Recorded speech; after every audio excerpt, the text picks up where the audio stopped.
अस्सलाम वालेकुम दोस्तों। सूरह बकरा की 142वीं आयत का मार्फत का राज इस सूरत के आखिरी हिस्से में है, जहां पर अल्लाह ताला फरमाता है वो जिसे चाहता है सीधे रास्ते पे चलाता है, यानी हिदायत देता है। यहाँ पर दो बातें जाहिर होती है। एक अल्लाह की मर्जी जो अल्लाह के हुक्म से जाहिर होती है, यानी कुन के जरिए, अहकामात के जरिए बंदों पर एक हद कायम की जाती है जिसे हम शरीयत कहते हैं।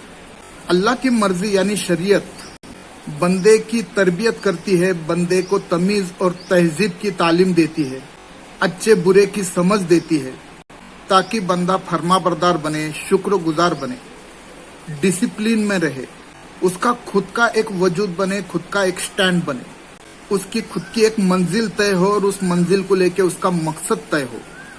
अल्लाह की मर्जी ऐसी है मानो जैसे अल्लाह ने हुक्म दिया और हम उसकी इताअत कर रहे हैं बगैर एहसास के, बगैर शऊर के। और रजा ये है कि अल्लाह चाहता कि वो एहसास, वो शऊर बंदे के अंदर पैदा हो, फिर वो इताअत करे। इसलिए वो बंदे से गलती कराता है, यानी कोताही कराता है, और फिर हिदायत देता है।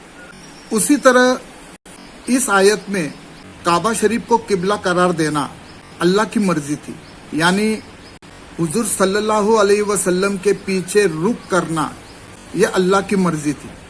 लेकिन यहूदियों ने काबा शरीफ से मुंह फेरना यह अल्लाह की रजा थी। मक्का के मुसलमानों को काबा शरीफ से बड़ी मोहब्बत थी। इस्लाम के शुरुआती दौर में देखा जाए, सिर्फ हुजूर सल्लल्लाहु ताला अलैहि वसल्लम की मोहब्बत की वजह से मक्का के मुसलमान बैतुल मुकद्दस की तरफ रुक करके अपनी नमाज पढ़ते थे।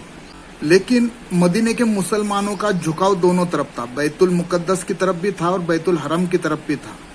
फिर भी उन्होंने इश्क मुस्तफ़ा में अपना रुख हुजूर सल्लल्लाहु अलैहि वसल्लम के पीछे कर लिया और नफ्स की चिंगारी को बुझा दिया।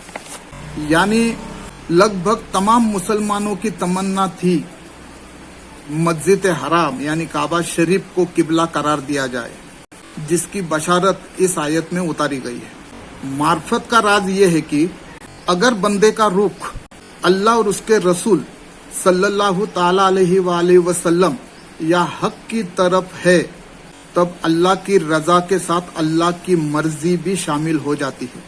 और अगर बंदे का रुख शैतान या नफसानियत की तरफ है, तो हम सब जानते हैं कि अल्लाह बड़ा गैरतमंद है।